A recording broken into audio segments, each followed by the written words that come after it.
No Louhintalampihan on niin kuin minun isäni on tavallaan aloittanut tämän työn jo heti sotien jälkeen.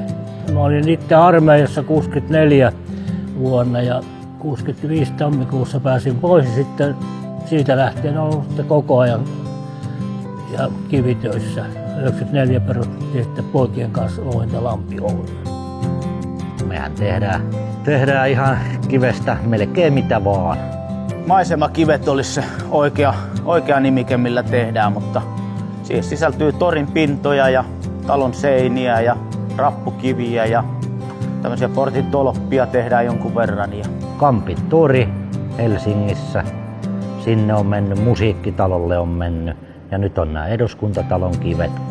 Sitten suurin työ oli Kuopion tori, sitäkin tehtiin 2 vuotta. Tää on kuitenkin, kun saa tehdä kaikkea erilaista. Et niinku, en mä ainakaan, tai niinku tosi vähän tunnen, että kuka tekee tällaisia. Ja eikä kukaan niinku kavereistakaan, niin ei ne niinku ole koskaan kuullutkaan tällaisista.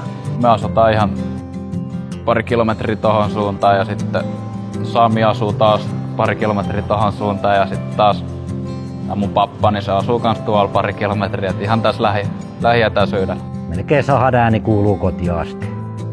5 meitä on ja onhan isäkin täällä aina kaiket päivät. Sanoo, että täällä on niin hyvä olla, kun saa olla rauhassa.